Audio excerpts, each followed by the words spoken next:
hello to everyone. We were very happy to have today Thomas Steffen here, who is the Secretary of State of the Ministry of Finance of Germany, and we had a very frank and overarching discussion on many topics on Europe and the Eurozone post Brexit referendum. And I guess the first question has to be on Brexit and how do you see the debate around the referendum.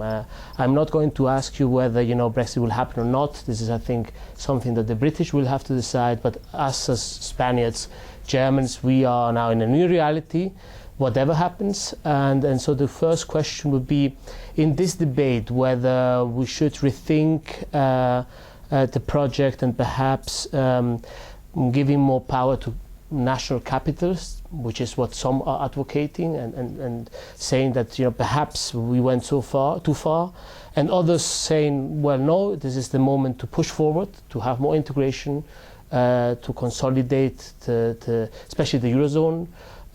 So what would be your response? I mean, what should be now the next steps, both at the European Union level and the Eurozone level? It was a very lively debate, a very honest debate about the outcome of the referendum in the United Kingdom. My impression is that many people in Europe are regretting very much the outcome, and that the United Kingdom has decided to leave. So we might have some process over the next 2 years ahead of us to negotiate the details of the exit, and maybe also the details of some of the arrangements needed for the future relationship between the United Kingdom and Europe.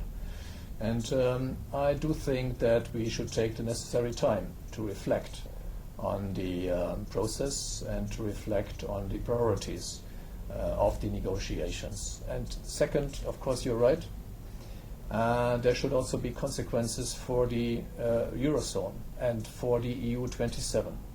When I mention Eurozone and EU 27, I do think that first and foremost we should reflect about very concrete projects that we can explain to the people in Europe with a European added value that people will and can understand.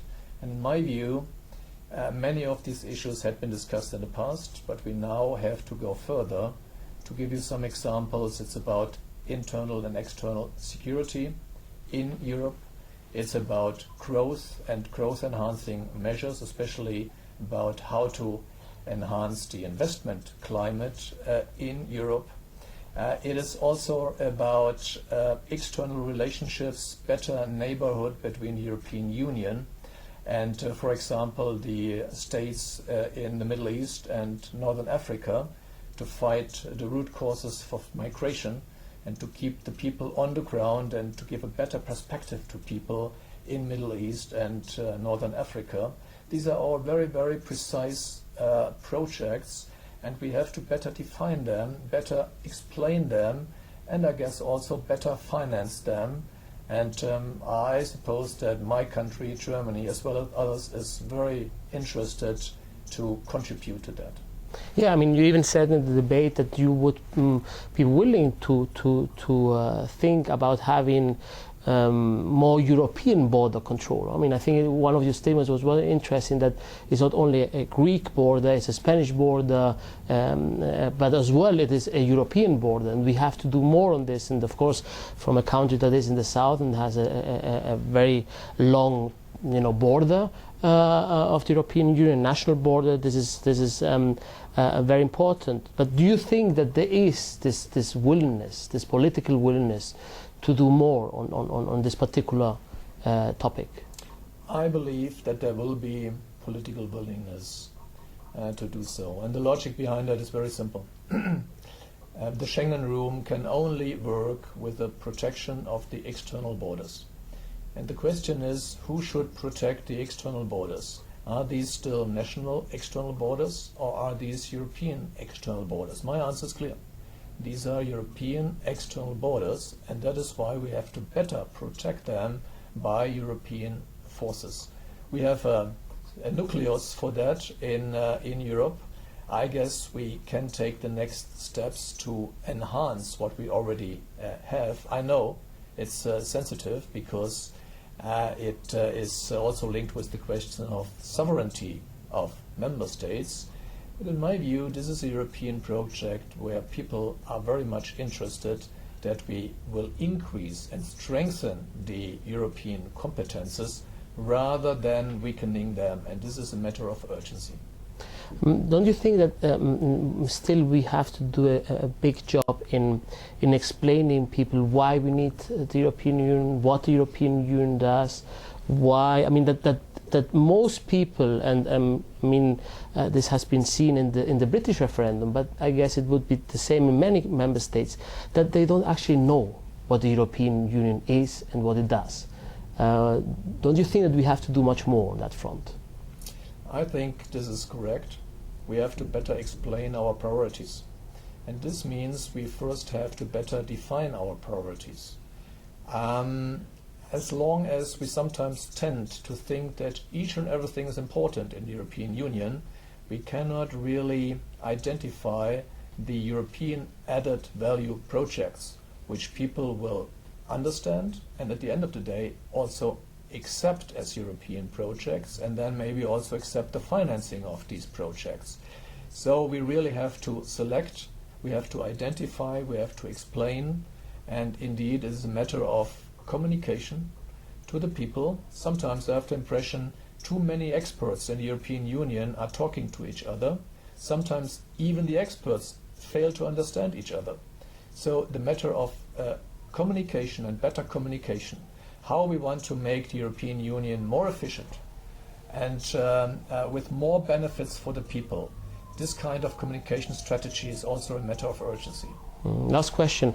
I mean, a lot of people, especially here in Spain, they think that perhaps this is the moment to push forward with the integration of the Eurozone.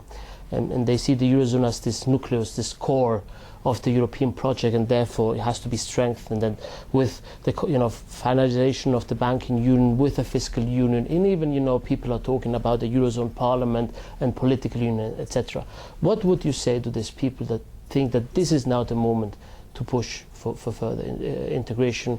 And I guess the German view is a bit more cautious on that. Yeah, we still have to discuss that point. I do not think there is an exclusive view on whether we have to enhance the EU 19 or the EU 27. In my view, at the end of the day, that might be a matter of the right sequencing. And the right sequencing means that we have so many priorities linked with the potential growth of Europe, which is again linked with the functioning of the internal market, which is of course linked with the EU 28, or maybe in future times with the EU 27, rather than with the EU 19. So I can well imagine that we have to identify more projects, precise projects, now on the level of the EU 28, 27, than projects on the EU 29 level, for the simple reason that we have to enhance growth, we have to deepen the internal market, and we have to bring more benefits to the people on the basis of the internal market. This is, in my view, also a matter of urgency, and that is why we have to keep the European Union. That means today 28, in future times 27 together. Keeping the Union together is the most important principle now. Great.